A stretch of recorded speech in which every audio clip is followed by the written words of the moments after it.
Good evening, everyone. Welcome. Thank you all for being here. Thank you all for being on time. We're going to get a few more minutes to get started with our launch, but just want to thank everyone for being here. Feel free to drop in the chat your name, your pronouns, where you are zooming in from. If you're part of an organization, please shout out your organization. We want to hear a little bit of who all is here with us tonight. So welcome. Thank y'all for being here. Introduce yourself in the chat, just putting your name, your pronouns, where you're located, and if you're with the organization, please shout out the organization. We're going to get started in a few more minutes.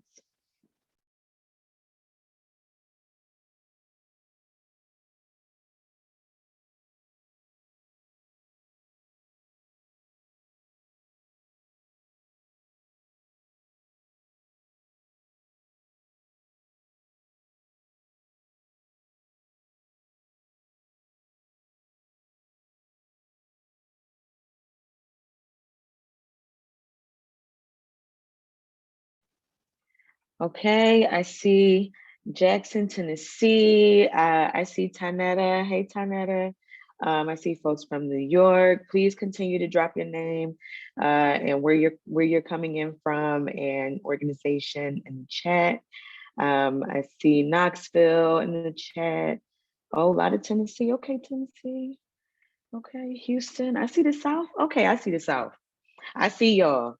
Okay, I see y'all. Come on, San Antonio. Welcome, y'all. Thank y'all so much for being here. Please continue to drop your information in the chat and we will get started soon enough.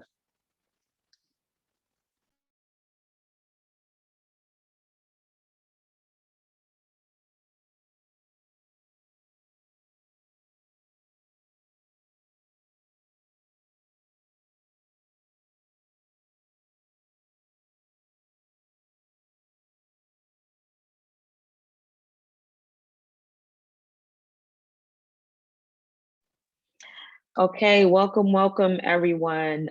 We are going to go ahead and get started. We are being very mindful of everyone's time and we're very excited about this launch. I have been a part of this campaign and this coalition for a few years now, have been waiting for this day for a very long time. And, you know, with the pandemic, we had a lot of plans around how we really wanted to bring this to life, and really grateful for everyone that has been part of this campaign, been supporting us, watching us, and showing up for this work.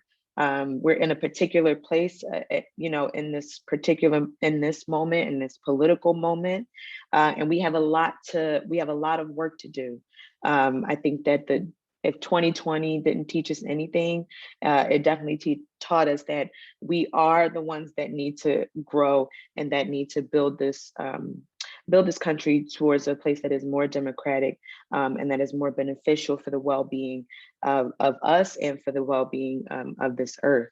And I think that the work that we have been building up to is really meant to lend itself in one particular way, and that is around the racial inequity, the anti-Blackness, the white supremacy, the capitalism that exists in our criminal justice system.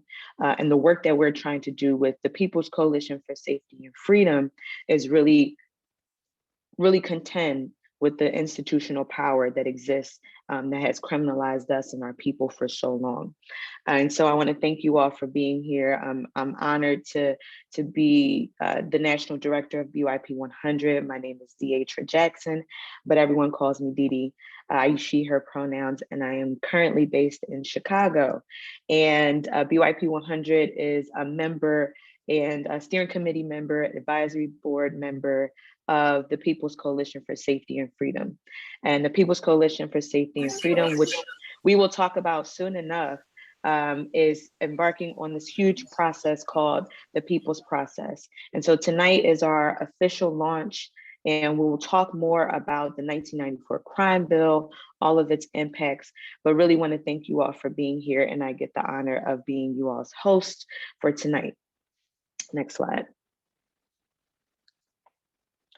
So a little bit of what we will be covering tonight. So first things first, if you are here, if you are on social media, please follow us on Twitter and on Instagram at people's underscore coalition and hashtag PCSF launch on Twitter. And if someone can drop those things in the chat, we'll be chatting about this conversation through Twitter and posting more information about the 1994 crime bill as we go along in this conversation. But if there's any gems that you hear, any things that are relatable to your story and the impacts that the 1994 crime bill has had on you and your family and your people, please share that information with us. Please share those stories with us as we go along in this conversation. So we'll do some welcoming and grounding. We'll talk about who we are. Again, what is the People's Coalition for Safety and Freedom? So my comrades on the call will take us through that. We're gonna break down what the 1994 crime bill is, because it is huge. And it's a thing that has been around completely untouched and has actually grown over the past 27 years. So we wanna make sure that we're on the same page about the elements of it and all that it encompasses. We want to talk about why a people's process, right? Like, what is the mechanism? What's the experiment that we're really trying to go through with the people's process? So we're going to go through a little bit of that, talk about the groups that are already part of the people's process, the organizations that are part of the steering committee, and also have a panel discussion with some of the folks from the states that are already participating in. So we have folks from around the countries that will also be able to share, how does this look on a local level? Like, again, the 1994 crime bill is huge at the federal level. What will it look like for us to be in it and really contend with it and make something anew on the local level? So we'll have a really juicy panel discussion about that. And then most importantly, how can you support this work? How can you get active? How can you get information around trying to really take down this major thing, but also that we are the ones that should be determining what it is replaced by, right? And so that's what we're up to. That's what we're up to for tonight. So hope everyone got their water, do all the things you need to do to take care of yourself. It's going to be a really good conversation. Want to encourage folks to put questions in the chat or things that you learned in the chat for us to share. I'm going to pass it to Anand to talk a little bit about what the People's Coalition is. Thanks so much, Didi. Hey, everyone. My name is Anand. I use he, him pronouns. I'm on occupied Ohlone land, Oakland, California, from PolicyLink, another steering committee and advisory board member of the coalition. So I'm going to quickly walk folks through what this coalition is, just give folks an overview. Definitely check out safetyandfreedom.org for more information about the coalition and how you can get involved. Our values are really what's central to this coalition. We all came together both because of our political values and how we wanted to see the world, but also our internal and in-movement values. And you can see a lot of those values represented on this slide in terms of who we are. We're the People's Coalition for Safety and Freedom, also known as People's Coalition, PCSF. You can see really who our leadership is and what we value in terms of our leadership and who we want to be representing. Next slide. Here is a representation of our steering committee. I see a lot of you as participants in this meeting. And of course, most of the folks presenting tonight represent steering committee organizations. We also have a robust advisory board of another 10 or so organizations. Many of you are on tonight as well. And we have a number of working groups that are helping to really they're really the muscle of the coalition, really moving the work forward. And these are all opportunities for you to play a role if you're interested or to express some interest. And we're really trying to grow the coalition to a big tent. Next slide. So our goal really, as I mentioned, is to create a big tent coalition that is here to shift paradigms. We want to shift paradigms about what's possible in DC. We're trying to model a new way to form legislation through this people's process that is going to be a process around the country made up of folks who are really directly impacted by the harm that we're trying to address, who have the solutions and are going to share their wisdom, and that will be comprised into a new bill. You'll hear a lot more about the people's process tonight. We're trying to shift the paradigm and shift the narrative about what safety and justice means and how our federal government plays a role there. We're trying to shift the narrative, especially related to more mainstream efforts in DC related to coalitions that are organized around criminal justice reform. We think that transformation is really what's needed. And we're trying to support local groups and state groups really in their work and find alignment between federal advocacy and local and state advocacy as well. Next slide. So I'm gonna transition us now to why we're talking about this 94 crime bill. So Dee Dee mentioned that this coalition's first campaign is really to repeal and replace the harmful elements of the 1994 crime bill. When we say the 94 crime bill, a lot of people know what it is. A lot of people understand that it's really a proxy for both the suite of bills that passed during that era, the so-called tough on crime era that we're trying to undo now that we know what a disaster it was for our people. And because it really represents a sentiment that is anti-Black, xenophobic, patriarchal, misogynistic, all of the isms. And trigger warning, we're going to play this short video for you that really represents the spirit of the 1994 crime bill. And you'll probably recognize the speaker here who was the author of the crime bill. Jen, can you play this video? We must take back the streets. It doesn't matter whether or not the person that is accosting your son or daughter, or my son or daughter, my wife, your husband, my mother, your parents. It doesn't matter whether or not they were deprived as a youth. It doesn't matter or not whether or not they had no background that enabled them to have become socialized into the fabric of society. It doesn't matter whether or not they're the victims of society. The end result is they're about to knock my mother on the head with a lead pipe, shoot my sister, beat up my wife, take on my sons. So I don't want to ask, what made them do this? They must be taken off the street. That's number one. There's a consensus on that. Unless we do something about that cadre of young people, tens of thousands of them, born out of wedlock, without parents, without supervision, without any structure, without any conscience developing, because they literally, I yield myself 3 more minutes, because they literally have not been socialized. They literally have not had an opportunity. We should focus on them now. If we don't, they will, or a portion of them will, become the predators 15 years from now. And Madam President, we have predators on our streets that society has, in fact, in part because of its neglect, created. Again, it does not mean because we created them that we somehow forgive them or do not take them out of society to protect my family and yours from them. They are beyond the pale, many of those people. Beyond the pale. And it's a sad commentary on society. We have no choice but to take them out of society. And the truth is, we don't very well know how to rehabilitate them at that point. That's the sad truth. I'm the guy that said rehabilitation, when it occurs, we don't understand it, notice it. And even when we notice it and we know it occurs, we don't know why. So you cannot make rehabilitation a condition for release. That's why in our system, there's the federal system, you serve 85% of your time. It's a shame, but we don't know how to rehabilitate. But there is a consensus, and I will cease. A, we must make the streets safer. I don't care why someone is a malfactor in society. I don't care why someone is antisocial. I don't care why they become a sociopath.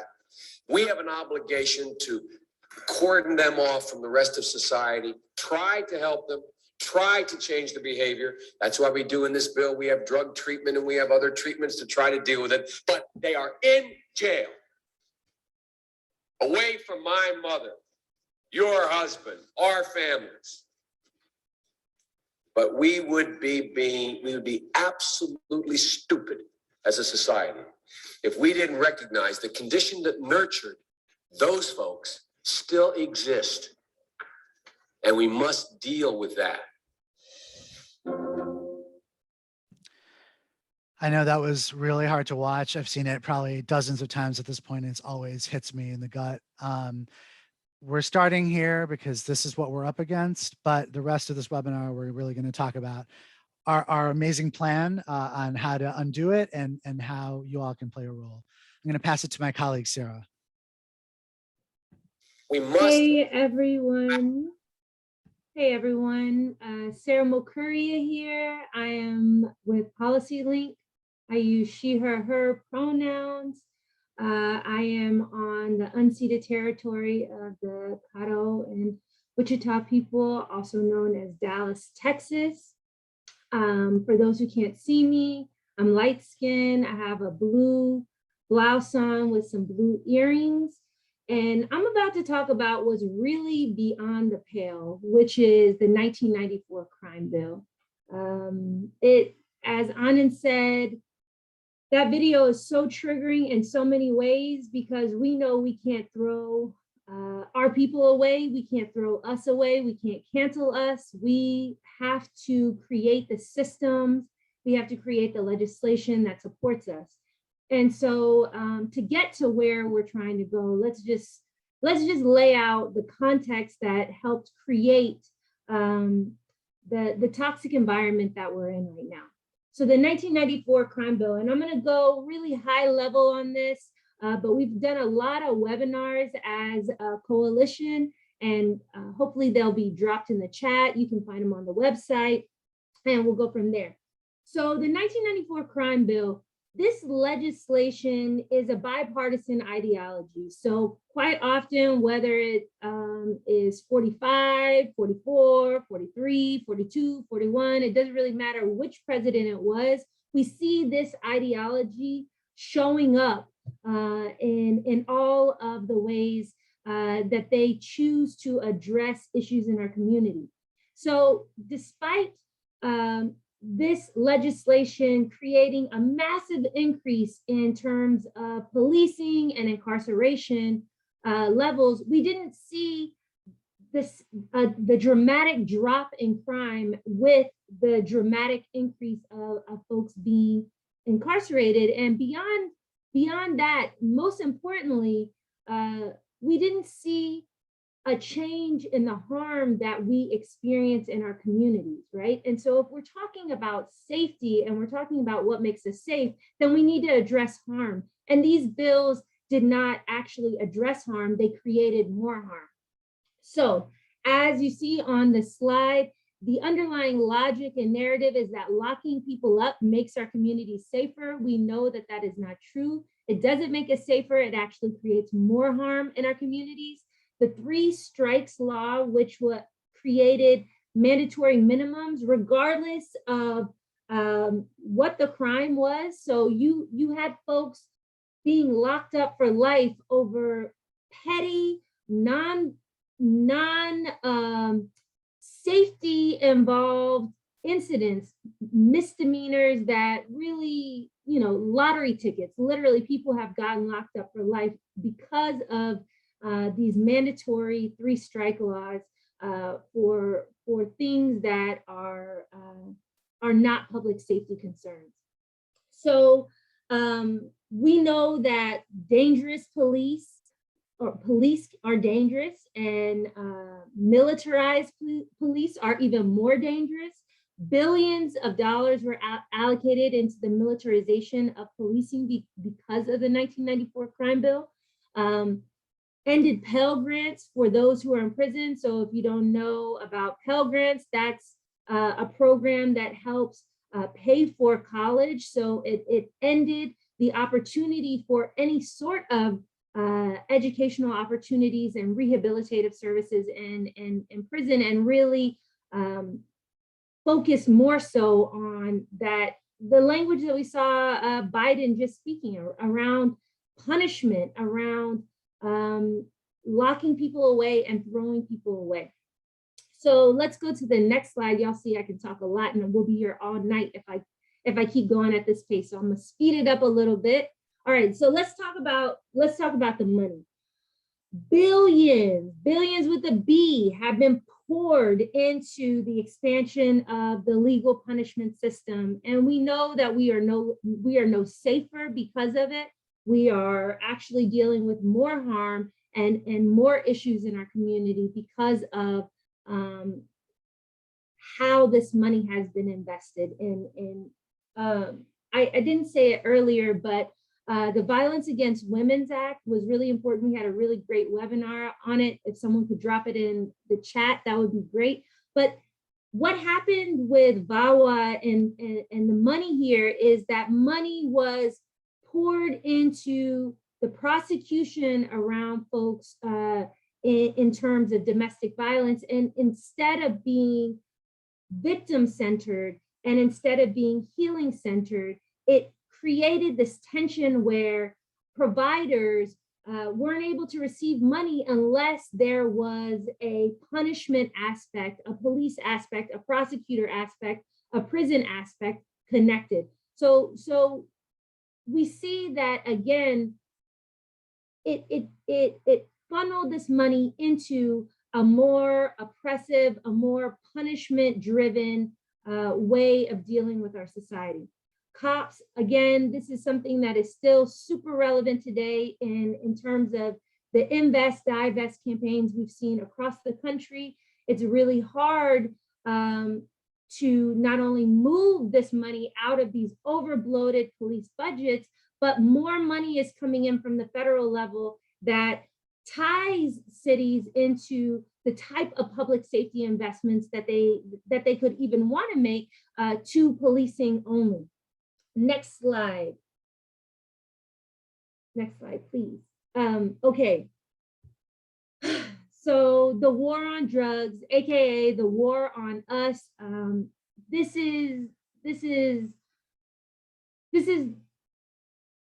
I don't even have the words for how detrimental this war has been and continues to be on our people. It is not a war on drugs, it is a war on us. And really, if you want to know more about it, I suggest going to Drug Policy Alliance, who's been doing really great work for decades on this work. But we know, right, data already shows that everybody, every race, every gender, every creed, every age group uses drugs across the board. And there's not one particular group that uses drugs more than any other group. But what we see is the folks who are criminalized for using and selling drugs are disproportionately Black, disproportionately Latinx. And we see that this has exacerbated the divestments that we experience in our communities. And so this war on drugs exacerbated a lot of the racist tropes, a lot of the sexist tropes that continue to harm us in our communities. And we see that this ideology is still very much alive in the way that fentanyl is being criminalized and especially now while we're in the midst of a global pandemic, many folks, because of stigmatizations around mental health, use drugs as a way to self-cope and as mechanisms for self-medicating.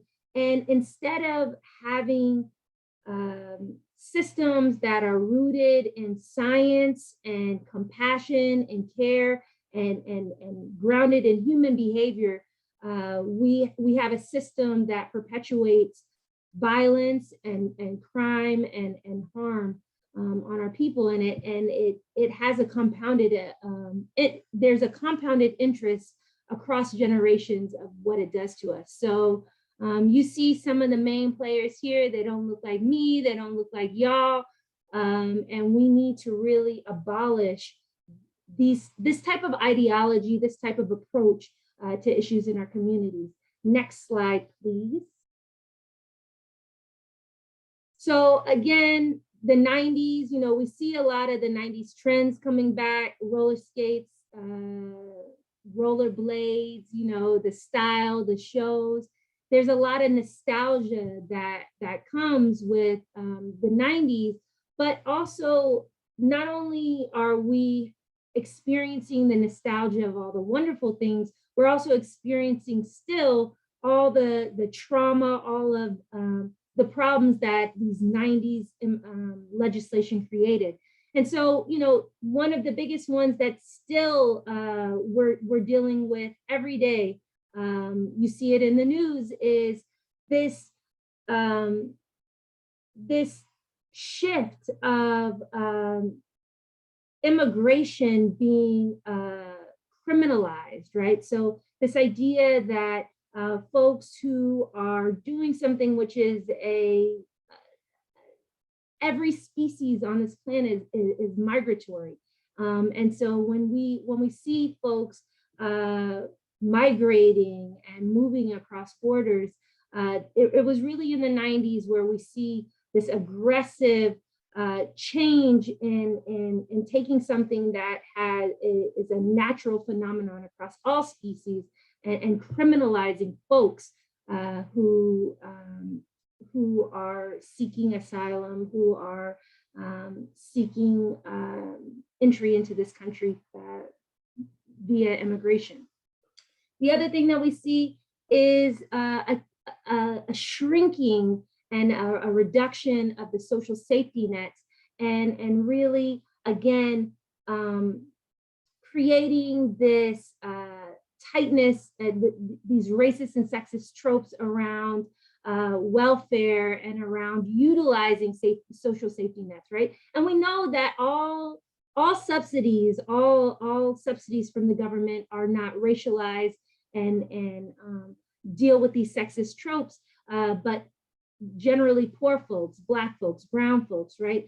Indigenous folks are dealing with a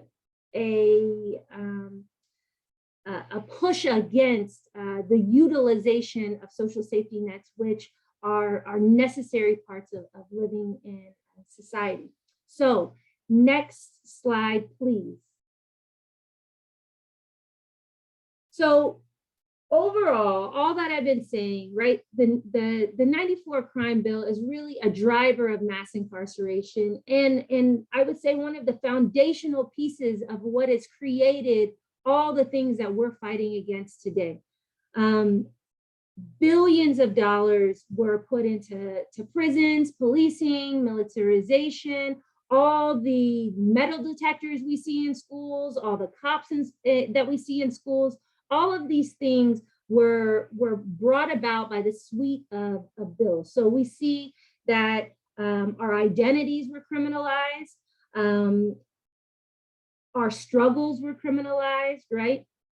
And we see that not only are all of those things done, but all of the social safety nets that would help us succeed are also taken away. So overall, the key piece is we see that we are living in so much of the destruction of these bills, and they not only need to be dismantled, but we need to replace them. Next slide, please. All right, so again, by 1999, a total of 42 states had these laws on the books, the 3 strikes laws that I talked about earlier, and $9.7 billion for states to build and operate prisons, including the incarceration of undocumented immigrants. And you know, one of the biggest shames that we see that we've seen recently in Texas, right? Not only the housing of immigrants and folks seeking asylum in prisons, but also we've seen at the border in Texas the use of whips, the use of horses, the use of gates under highways of our brothers and sisters, right? These are not things that represent our values, that do not represent our humanity. So next slide, please.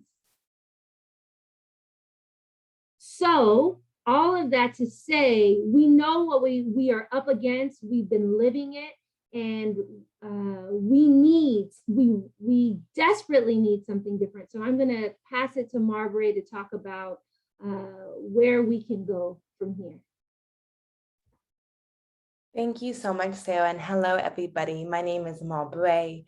I use she and her pronouns, and I'm with Law for Black Lives, also a member of the steering committee. And I'm so excited to be here, especially to hear the panel of incredible folks who are doing this work across the country. So I'm going to talk for the next 4 or 5 minutes about why a people's process. You all have heard a lot about the crime bill.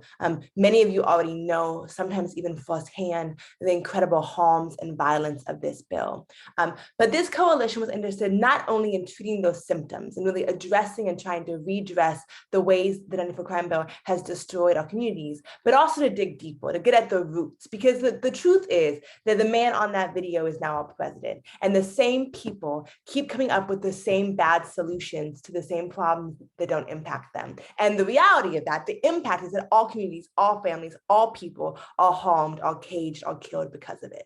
And so for us, this coalition was not just about how do we repeal and replace a bill that has harmed us, but how do we go deeper and actually start to unroot the roots of this issue that really allow it to continue to happen, that we keep on seeing the exact same players, the same people who get to make decisions about all lives and have negative impacts. And so a huge kind of centerpiece of this campaign for us is not just the what, but the how.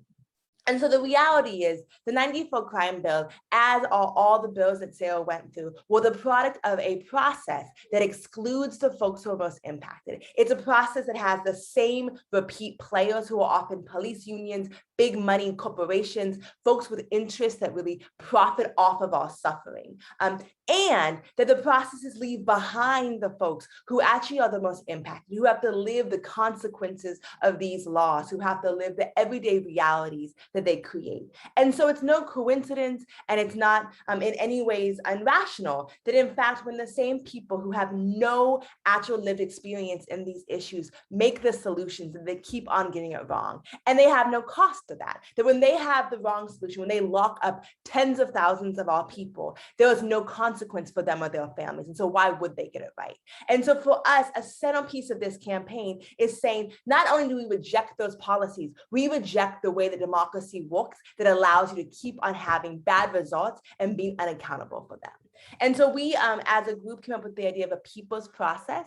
And I think Dee Dee said this incredibly powerful at the beginning. It really is an experiment that in the centuries, the hundreds of years this country has been alive, it has always disenfranchised those most impacted. It has created a type of democracy with a little d that excludes, that amplifies the voices of corporations, of police unions, of those who already have power, of those who have no experience in the issues that they legislate around. And it's centered their voices at the expense of communities who have to live through these policies. And so at the heart of the people's process is the truism that those closest to the problem are closest to the solution. We believe deeply that those of us who have been criminalized because of our race, our gender, our sexuality, our migrant status, our working status, that we actually have the best sense about what the problem is and how we solve it. Those who've experienced harm know how to address harm, right? And so we believe deeply that we have to center those who have been most impacted, and that our communities who have really been completely upheaved by these policies should be at the center of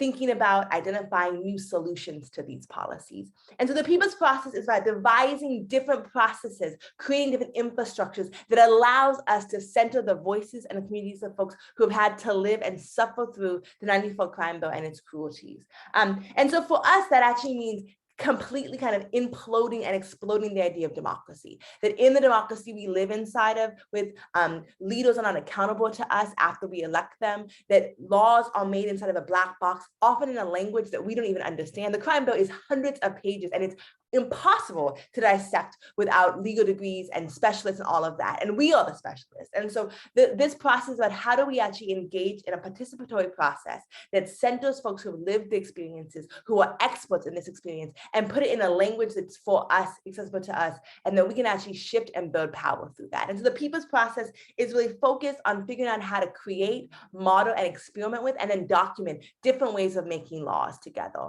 Next slide. And so this is a really dope visual that kind of breaks down that process, but really it has 5 components. And I'll start by saying that, as Dee said, this is all a big experiment, that we have not seen this done before. And so we really are making the road as we walk it. And at the heart of that is deep collaboration. And so the folks you will hear from on this call who are doing incredible local work are the engines, the masterminds behind the people's process, along with the folks in the steering committee. We are really trying to figure out, how do we create a process that centers our voices and our people inside of a system that is meant to silence them? And so we are constantly thinking about different ways of doing this. We're constantly in conversation, and we really want to invite you into this board experiment and help us figure out so we can really model this so that at the local level, at the federal level, at the state level, we're able to make laws that really are accountable to us, that are in all language, that are all solutions. And so as of now, the people's process has kind of 5 key components. The first one is a survey. Secondly is deep political education. We know that these sound bites that have been used to justify the oppression of Black folks, of brown folks, of migrants, of Indigenous folks, of queer folks, that they are very, very powerful, and they are deeply, deeply invested in our society. And so how do we start to sharpen our communities and sharpen ourselves to be able to tell the truth and say it loudly? And so political ed is a huge piece of this. We also will have PMAs, or people movement assemblies. And then there will be a robust drafting process that we will be at the center of and will be in charge of. And then we will advocate to see this made real. And at the heart of all of these processes is about power. We know the only way that we can keep ourselves safe is if we also accumulate and implement our own power. That we have to shift power from the faces that we saw, who for literally decades have been in positions of power, into the hands of our communities, our organizations, and our own infrastructure. And so at the heart of this is, how do we actually build up and support local power so we not only can pass new laws, but also hold folks accountable to implement them. And so I'm going to actually pass it to Lorenzo to talk us through the first component of the people's process. Yes to that. Thank you, Marbre. What's up, y'all? My name is Lorenzo. I am repping for the research crew of the People's Coalition for Safety and Freedom. So yeah, like Marbre said, I'm here to talk about one of the tools that we're using to really kind of engage in this participatory process and to kind of like bring folks into the People's Coalition. So I think part of the overarching kind of thought process behind these surveys, I think is summed up on the, I think if we go to the next slide, is summed up on the screen with this quote from Dee, right? So nothing about us without us. And I think this is part of like the whole spirit behind the people's process, right? So by this, we mean we're really intentionally bringing folks into the work as thought partners and experts to help kind of like direct how we're moving. So we're hoping that the process, that the surveys will help to collect information, obviously, and serve as kind of like a political education tool, but will also be a useful organizing tool to really like serve as an invitation to bring folks into the work. So we have 3 surveys for y'all. The first one is a general survey in like a quiz type of format. So it's very brief, it's very quick. The goal of this survey, again, is kind of to help to raise awareness about some of the really like pernicious aspects of the crime bill and some of the harm that it had created and continues to create.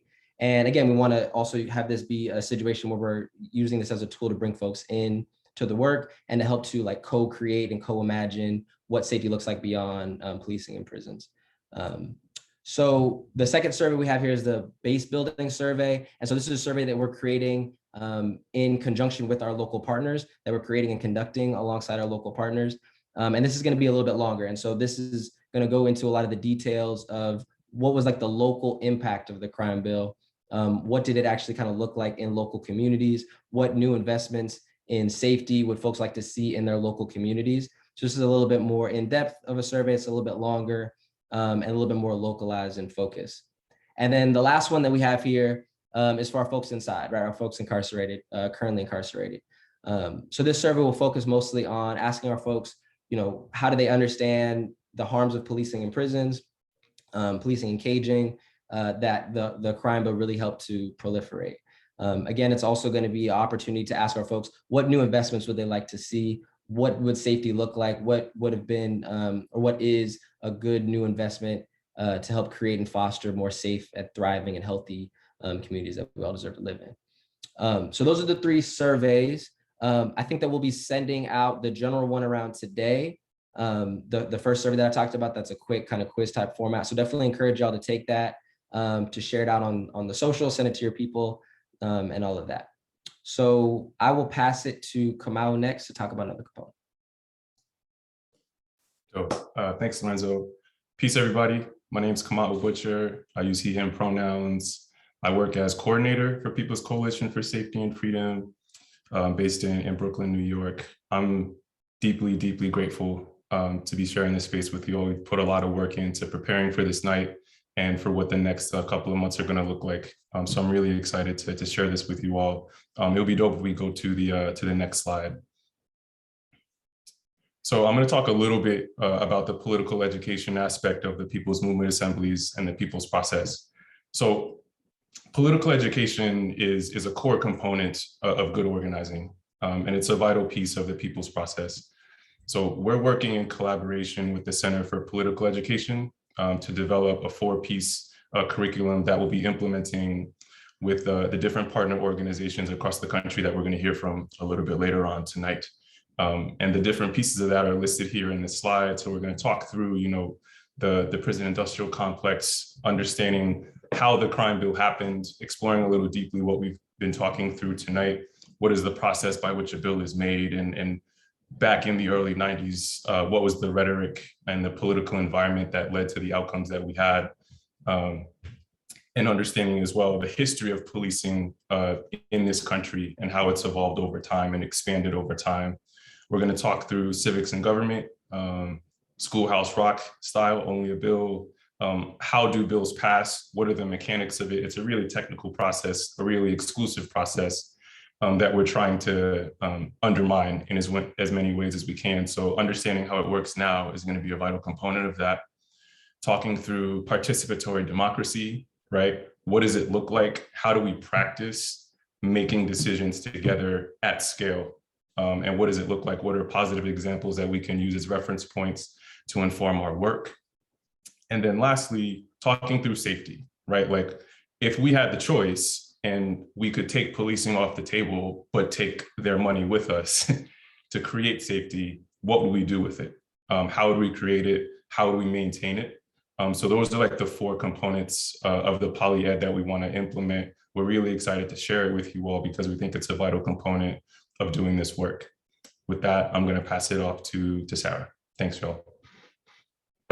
Hey, y'all, it's Sarah again. I know you heard a lot of me already, but I'll be really quick. Can we go to the next slide? This is my favorite part. The People's Movement Assemblies are a critical component of this process. And really, this is where we, as Marbury was saying, shape what our real democracy can look like. This is where we're going to be part of a process that is practiced all over the world around all different issues and subjects, but at a hyper-local level across the country, folks are gonna meet and have structured conversations, town halls, dialogues, where people can participate in a democratic process where all voices are heard. And we're going to talk about what actually keeps us safe, where we actually want our money to be invested, because it is all our money. All of it is public money. And we should be saying how we want that money invested. So as the folks who have lived through all the harms of the '94 crime bill, this is our opportunity to come together across the country and talk about what we want to replace it with, what we want to invest it in, what actually keeps us safe, and how we can actually build systems and legislation and policies that are rooted in addressing harm in our communities. So I'm super excited about this part. We don't know how it exactly is going to look. As Marbury said, it's an experiment. As multiple people on this call have said, it's an experiment. But not only that, we're living in the time of COVID. And so some of it may be virtual, like we're experiencing now. But our hope and our intention is for this to be something that can be in person, something that we can all feel each other, hear each other, and work out, and then collectively bring all of that amazing brilliance together and construct it into the future legislation for our country. So with that, I'm gonna pass it back to Cameron, who's gonna be introducing our next panel. Thanks, Sarah. If we go to the next slide, please. Hey, everybody, I'm Cameron. I use she, her pronouns. I am the People's Process Coordinator. So I've been helping kind of take this dream, take this experiment and kind of help make it real and kind of actualize it so we actually have the work to do in moving it forward. So I'm going to run through this because I really want y'all to hear our panel tonight, which is made up of folks who are holding the work. I'm going to fly through the process and like where we're going and then just jump into the panel. So our first slide here is just showing you on a map of the US where we're going. And I just want to clarify that when we say we're going to these states, we're not like encompassing the whole state, right? We're just going where we have connections, where we have folks already doing the work, already engaged and have connections to us. And so it's really just a matter of getting a good group of folks together, but we're not trying to, like you said, it's an experiment. It's not going to be the whole state. So we're going to California, we're going to Texas, we're going to Illinois, Tennessee, and North Carolina. Next slide. So out of California, we have MILPA and Justice Teams Network. Next slide.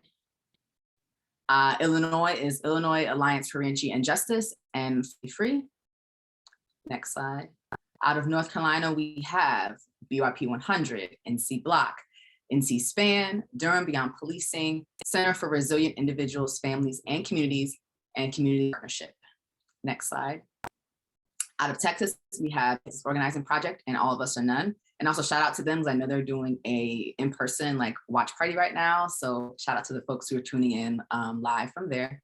Next slide. Out of Tennessee, we have Black Lives Matter Memphis, NOAA Collective, Concerned Citizens for Justice, Free Hearts, Healthy and Free Tennessee. Cool. So here's our panel. I'm super hyped for y'all to hear from them and to really kind of connect this work, like we said, from this kind of national level and national scope down to the local level. So I'll give them a chance to introduce themselves, but very briefly, their names are listed here. And so, yeah, we'll just jump right in. So you can end the slides and we can jump into the panel. So I'll lead us in the first, which is just give a brief introduction of yourself and also your org and other orgs in your cohort and kind of what work you all are working on, your current campaigns, just a general brief overview. And we can start with Steph out of North Carolina. Hey everyone, thanks for having me. My name is Steph and I'm based out of North Carolina, Durham, North Carolina, and I use she, her pronouns. I'm here with Black Youth Project 100 and also supporting the North Carolina Coalition during this People's Process. So I'll speak on some of the work that we're leading and then some of the work that's going on across the state. And so we've been working closely with curating sound healing spaces that are open to Black folks in the Durham community, advocating for food distribution programs, and supporting the formation of the Safety and Wellness Task Force through our Durham Beyond Policing Coalition. Folks across the state are also getting an understanding of community needs from defining and training for personal safety, covering legal fees, securing permanent housing, and connecting folks with employment opportunities. And it's also through bailouts and providing resources and opportunities for political activation during reentry that our folks are determining preemptive and proactive solutions to over-policing and resource allocation in our communities. And then more organizations in our coalition are really broadening the scope of the impact of policing by reviewing local budgets and pushing our representatives to shift local resources from police departments and SRO programs to investing in community determined and led initiatives. And so, yeah, throughout the panel, we can talk more about some of the other stuff that we're working on, but thanks for having me. So thanks for that. I'll pass it over to Avalon out of Illinois. Thanks, Cameron. So my name is Avalon Betts-Gaston. I'm from the Illinois Alliance for Reentry and Justice out of Illinois. We're doing a lot of things so I just got back from our state capitol, literally like an hour and a half ago. We are pushing legislation to extend the voting to our brothers and sisters that are currently incarcerated in our state. We are pushing for parole to come back into our state. We are trying to redefine reentry. So we are looking to say that, to create guidelines that illustrate that reentry is not just about jobs and housing when people come home, but it's about the entire family unit and what do they need from the first point of contact. So when they're first contacted by the criminal legal system, like what's happening in that and on the ground in those circumstances, and how can we deflect them out of the system, right? So our goal is deflection, not diversion, right? Because diversion has a lot of conditions placed on it, but deflection is we're taking them and pushing them out of the system. So we're really looking at the whole family unit. What are the needs for that person at that particular time? And let's put that as the focus for reentry instead of just we want to find you a job and a house when you come home and maybe get you a bus card, right? So it's a little bit broader. We're calling it bigger, broader, better reentry in our state, because we need to make sure we're taking care of our people from first point of contact. Where they are, we're meeting them right there on the ground. So that's a little bit about some of the things that we're doing here in the state of Illinois, and we are excited to be a part of this process and glad to start talking about it. Thanks. Awesome, thank you. I'll pass it over to Theta out of Tennessee. Hi, my name is Theta Murphy, and I am with the No Exceptions Prison Collective. And in the state of Tennessee, we have been working hard to collaborate across the state. The organizations that I've joined together to be a part of the People's Process, we're working on community oversight of the police. We're working on helping to restore voting rights for people who were formerly incarcerated. And we have been working on really to the point of this entire process of repealing the effects of the 94 crime bill in Tennessee. So for about 6 years, we have been working on legislation which would reduce our life sentences from the 51 years that was instituted as a result of the crime bill back to the pre-crime bill 25 years. And it has taken us 6 years to get any movement on this bill. Last legislative session, we were finally able to get it through the Senate. And this upcoming legislative session, we're going to try to get it through the House. So in the meantime, we were excited to be a part of this because we want to repeal the effects of the crime bill, but we also want to come up with some alternatives that work for our people and our communities. So we are really excited to be a part of this process. Thank you for that. I'm like, I've heard this before, but I'm still hyped hearing y'all say what you're working on again. So I'm gonna try to contain the excitement and keep us moving on time. So next we'll kick it over to Steve out of Texas to share what's going on.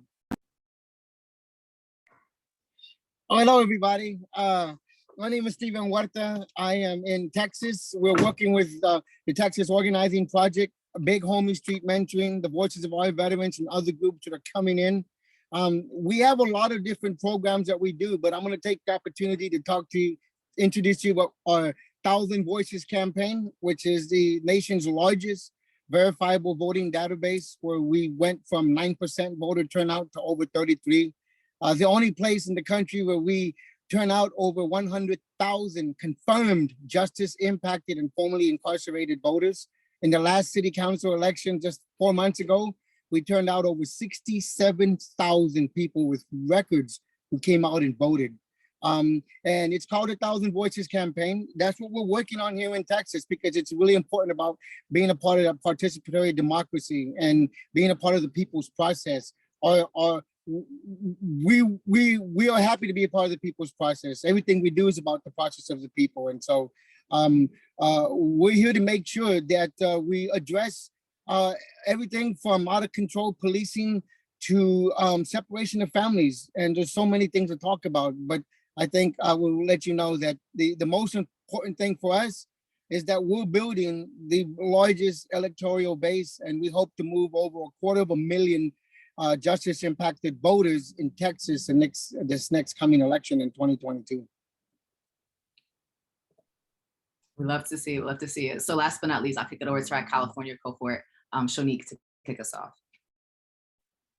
Hi, everyone. Good evening. My name is Shonique Williams. I use she, her pronouns.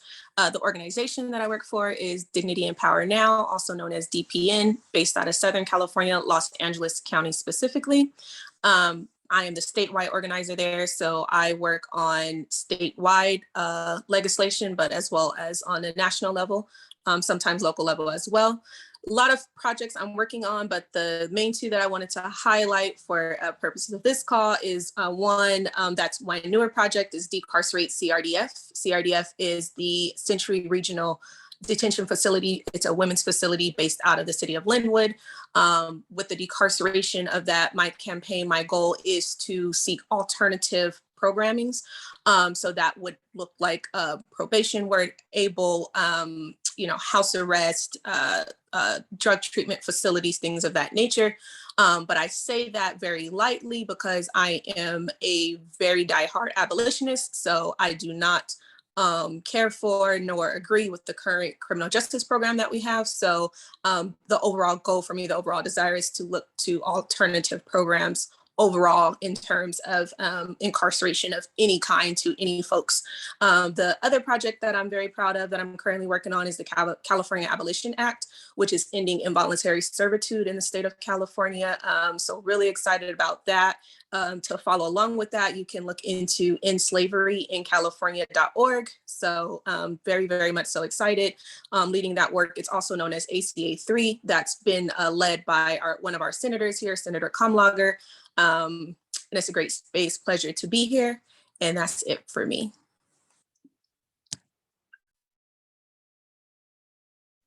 Okay, great. I'm gonna give our other California person a quick second to introduce themselves real quick before we jump into the next question, since California is a big state and we have two folks on repping, so go ahead.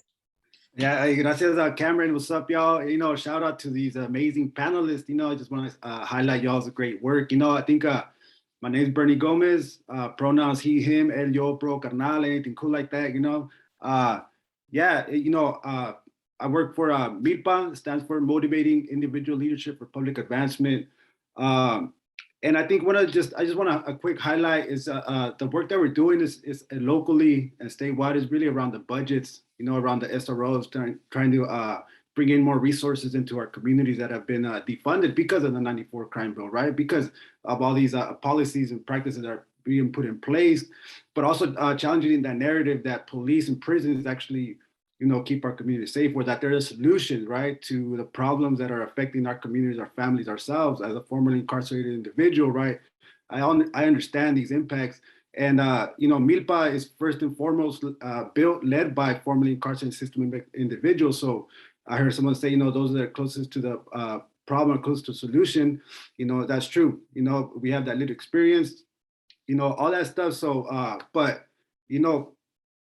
the last thing I want to say is, what we're really trying to do is provide and create robust pathways for that cultural healing, right? The healing that our people really need to believe in and accept and be like, I can actually heal. This is actually for me, right? So just bring it in like that, Thank you, Cameron, again for this opportunity. Okay, thank y'all for those beautiful introductions and giving us just a taste of the work. Because I know I told everybody, please keep your stuff brief. So I appreciate y'all keeping it brief and being able to encapsulate so much that you're doing in those brief responses. So I'm going to dig into kind of our first kind of discussion question, which is basically how has your community, right, your base, your membership, how have they been impacted by the crime bill? Anything from sentencing, rules and enactments, right, to policing and increased building of prisons, right? So whatever that looks like, cops in schools, but just give us some examples of how it kind of manifested in your community. And we can start again with Steph out of North Carolina. Thanks again, I'm Steph and use she, her pronouns. We see it manifesting in a lot of different ways. Currently, we see it as our county and city not having a department for public safety that exists outside of the police. It also means more investment in like our SRO programs and over policing and disenfranchisement of our communities. And really the dense gentrification and changing neighborhoods that we're seeing. And that also means things like maybe one person being pulled over by like 5 separate cop cars, right, in one instance, right? And then local politicians kind of co-opting our language and not really getting to the deep-rooted solutions that the community is coming up and proposing to them. So those are just some of the challenges and impacts that we're seeing from the bill, that are manifesting in a couple of different ways. No, I hear that. Thank you for sharing that. Quick it over to Avalon out of Illinois next. So, I mean, it's the same problem that's happening in our communities as well, right? Taking money out of our communities to inflate the budgets of policing and then turning around and policing the various communities that are under-resourced. And for us, we had truth in sentencing that ended parole in our state and just a lot of difficult things. Police in our schools and just recently our students fought to get police out of our public schools, and yet the police still got the same amount of money and they still showed up on the first day of school, even though they voted to get them out of school. So they just can't take no for an answer. And so we've had our mental health facilities closed so that we can have larger police budgets. We've had just a tremendous divestment in all of the social services that are vital to our communities. And so it is, and it all stems from they want to keep continuing to feed this beast called the prison industrial complex, which starts with policing. They just want to continue to feed this beast that has an appetite that just will not end. And so everything else suffers as a result of that. Thank you.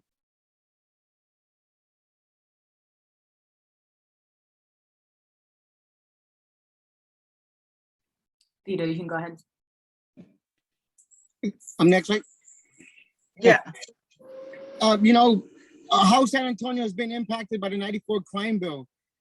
We live in devastated communities. We live in communities where homes have not been worked on since the 1960s or even in the 90s. There's no construction. We live in communities where the community I'm in right now, the '94 crime bill has impacted it so bad that in the district I'm in right now, District 5 in San Antonio, over 80% of the population is illiterate. They have no reading and writing skills. That's how bad the crime bill has impacted us. The crime bill has taken away our senses on how we deal with communities. And the crime bill also, I believe, and I'll get to it in another discussion, is created a very powerful political armed force that we call the police, that we so heavily depend on safety, that has nothing to do with safety. And so the crime bill has impacted us with family separation. It's impacted employment. It's impacted housing. It's impacted family relations and children. The crime bill, I believe, also helped spur single parent America. So it has trickled down into every facet of our society that it's absolutely unbelievable. So I'll leave it like that.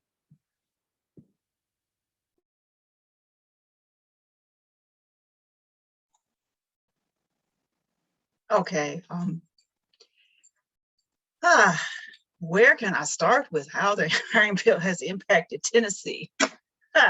Well, we talked about the 51-year life sentence, which is in effect a death sentence, another death sentence. We really don't have life without parole, because who survives in prison for 51 years before you can go up for parole? Other things that come up, everything that everybody else has mentioned.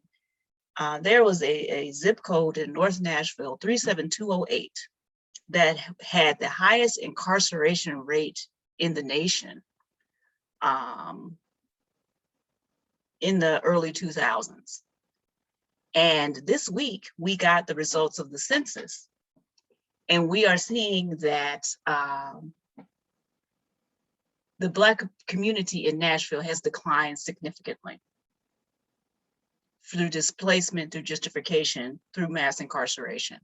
And that directly affects the political power that we have. So all of this is the effect of the 94 crime bill.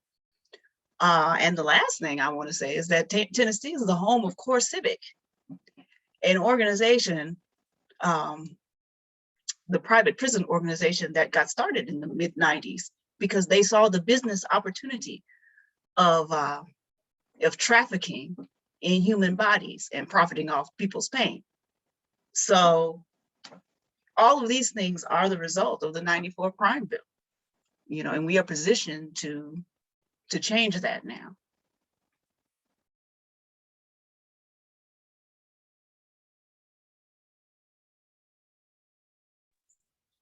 I'll go next. For me, the 1994 crime bill is actually bittersweet. And I use that word very interestingly because it was in 1999, my favorite uncle was sentenced to 81 years to life. And I was 8 years old and it devastated my whole world. And I think when people are sentenced and criminalized, regardless of whatever Biden was talking about in that discussion earlier, it affects everybody, right? And there's always these questions as to why and how did that person get there? There was not ever a victim in any of the convictions that led to my uncle's incarceration.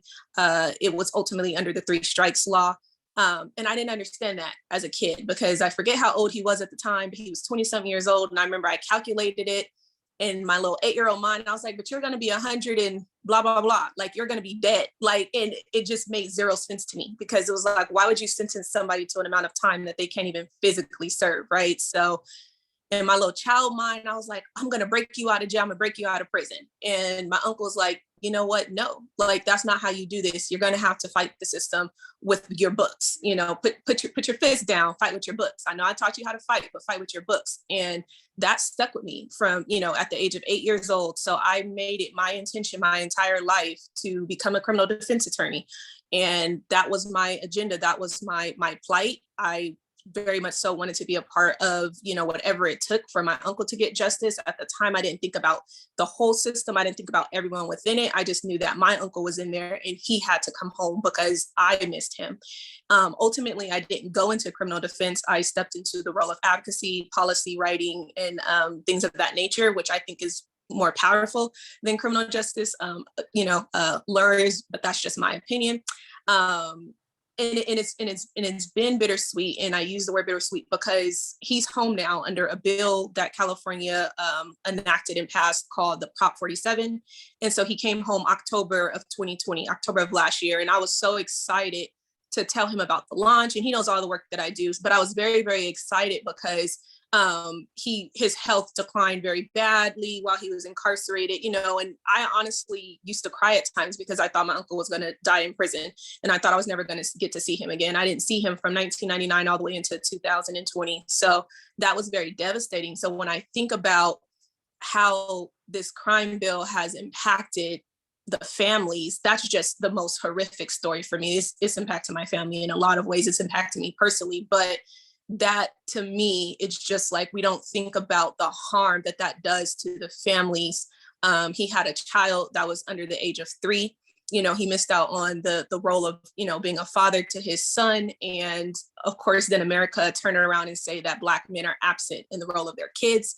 So that's a whole nother conversation. So it's bittersweet, you know, in how it impacted me, because ultimately now I find myself with a fire in me that just will not die. So it's like, at the end of the day, I'm a fighter through and through. You know, used to be in the physical, now it's with my pen. So I'm just very much so glad, in a unfortunate way, but a bittersweet way, I'm glad that it impacted my family, because I think had it not, I would not be as focused and driven and determined as I am today to advocate and to fight the way that I do for other families, to make sure that they don't go through the things that my family did. You know, even with my uncle being home now, I'm still fighting for every other family, you know, out here who is impacted by this bill and, you know, just other forms of systematic racism that we see today. So great to be in the space. With that, I'll pass it back to you, Cameron. First of all, I just want to thank y'all, right, for sharing, I think, both so deeply and expansively about experiences both personally and within your communities, right? Because I think we can watch videos all day, we can look at the stats and the numbers all day, but this is where we kind of see the impact, right? We see it through people's lived experiences and kind of what is actually happening on the ground.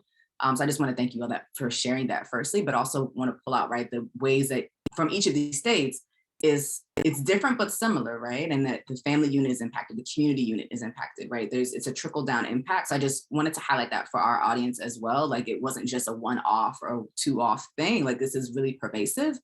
And so with that, I want to switch us now to thinking a little bit about like what could be different, right? What does our community need to be safe? And so I really want to keep it kind of localized in that sense, right? Like from your experience, right? You've been organizing, you've been working on this for a while, even before this launch, before this coalition got formed. From your conversations and just engagement with folks, what does your community actually need to be safe that doesn't include policing, right? That doesn't mean more cages. And again, we'll start with Steph.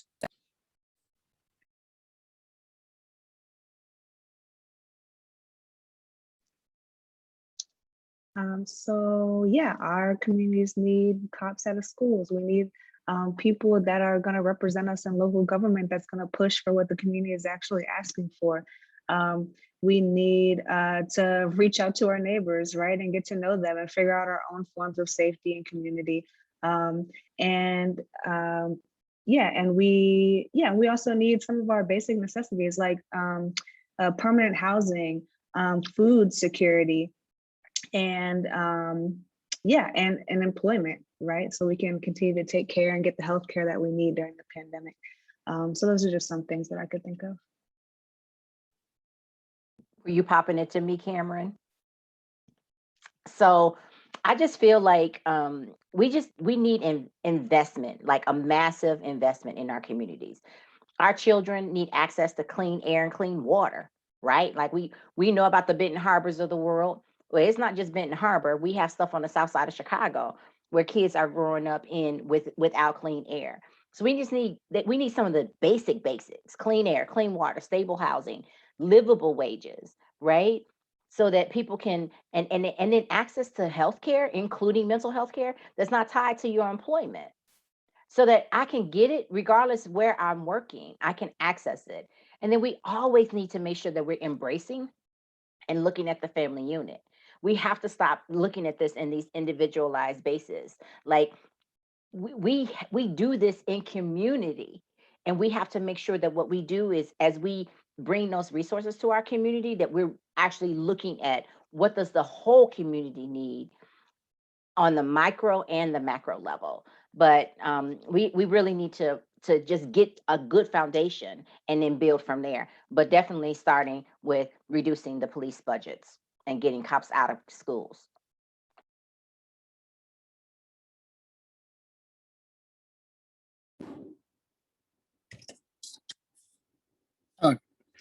Cameron, I was just checking the list. You know, Cameron, what do we need in our communities, right? You know, here's why I sometimes get in trouble.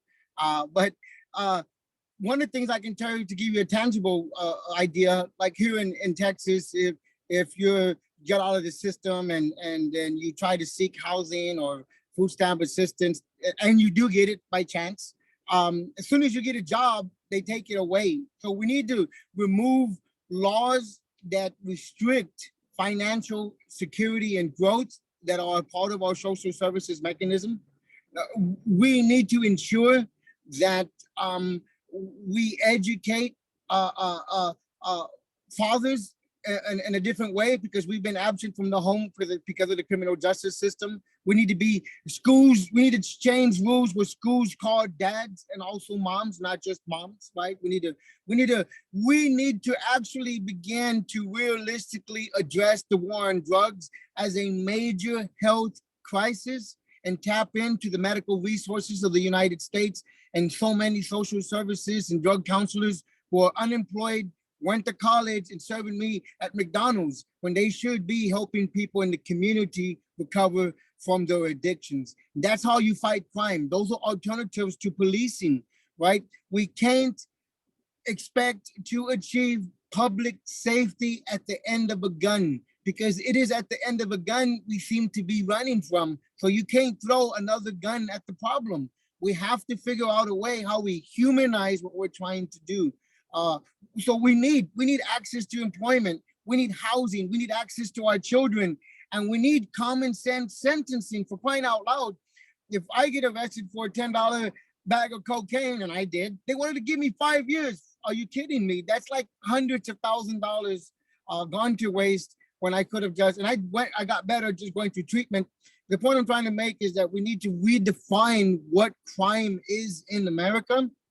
And then what we need to do to achieve that is get people who have all lived experiences to be in the decision seats. So we need to change the laws that keep us from running from office, because there's no way that someone who's never been in the system can represent the community I come from when over 90% have criminal histories. It just makes no sense.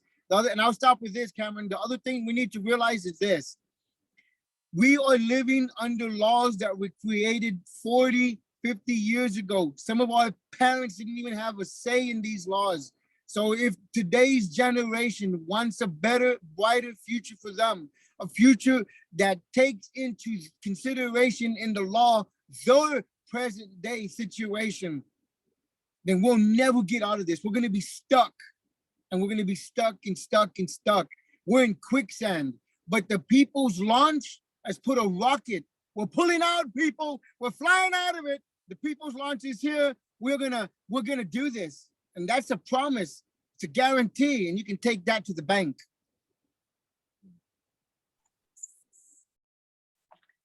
So everything that Steve said, yes, we're gonna launch this and take all of this to the bank.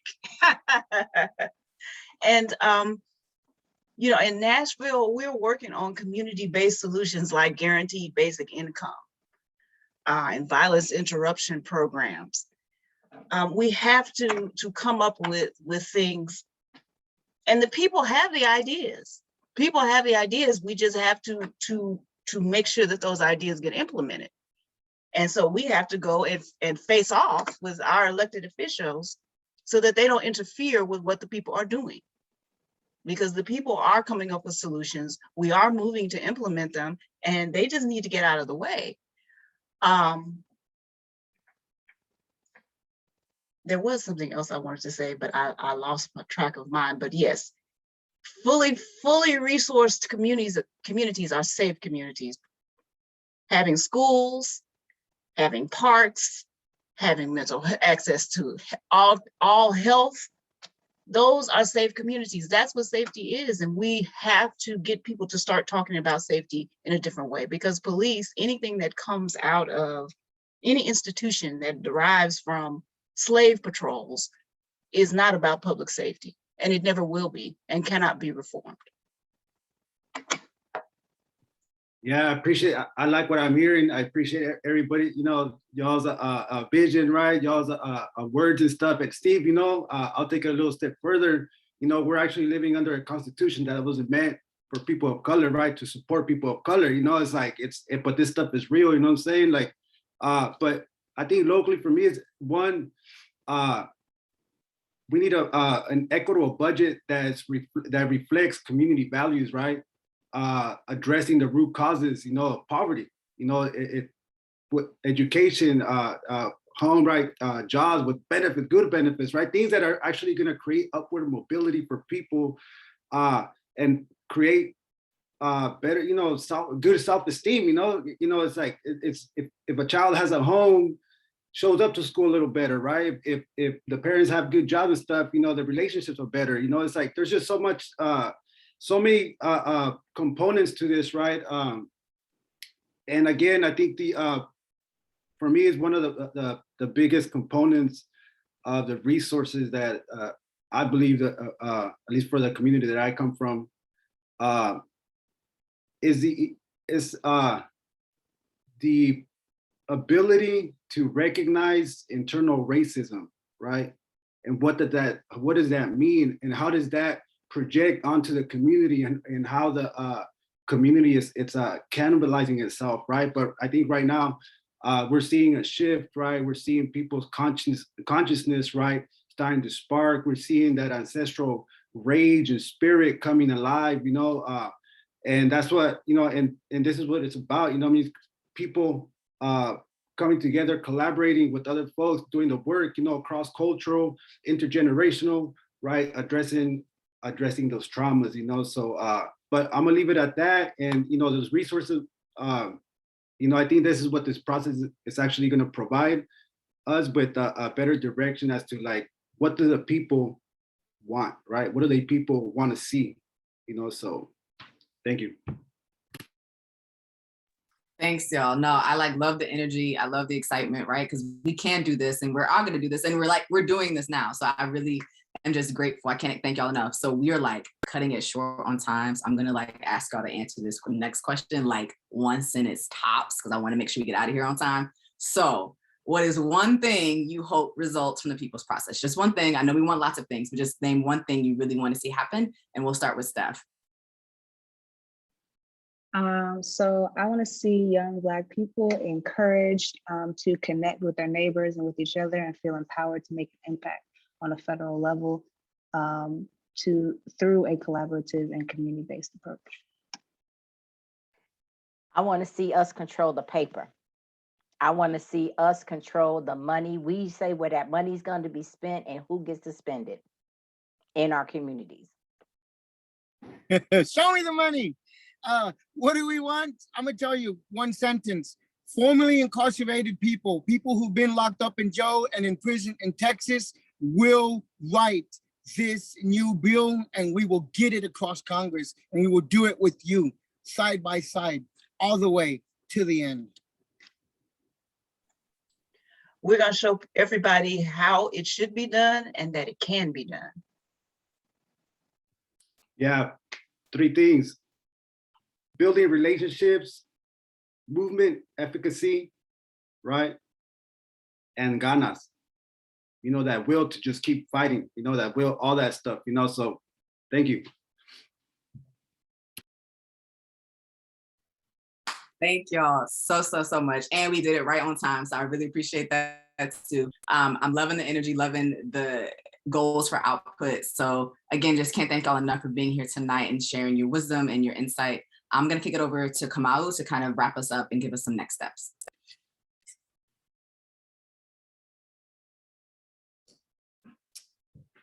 Thank you, Cameron. I'm going to echo Cameron's sentiments and the sentiments of a lot of folks on this call. I feel super energized, super grateful, super happy to have been able to learn from you all tonight. And I'm very excited to build with y'all moving forward. So I'm going to walk us through a couple of next steps and hopefully address a couple of questions that have also kind of come up in the chat over the course of tonight. So first things first, I just want to make it clear, our tent isn't closed. We're working to add more locations all the time. And if you're interested with your group or if you're not part of a group but want to participate, we want to hear from you. And so we're going to be sharing links in the chat about how you can get involved. And if there's something that you didn't get a chance to write down, or if you missed it in the chat, there's going to be an email going out to everybody with just a breakdown of all the resources that we've shared and more a detailed breakdown of what next steps look like. So no pressure if there's anything that you missed. This is also going to go up on our YouTube channel.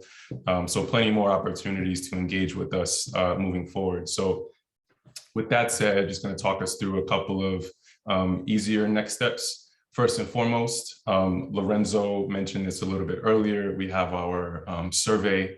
The basic online survey is up and available. The link is there in the presentation, and we'll circulate that as well. If you're interested in joining the people's process and participating, you can sign up at bit.ly/pp_interest. Fill that form out and we'll get back to you and see how you can plug in. And then we also have an op-ed that some comrades and I put together about this issue, kind of a mission statement, if you will, for the coalition, the work that we're doing. So we encourage folks to check that out and share it.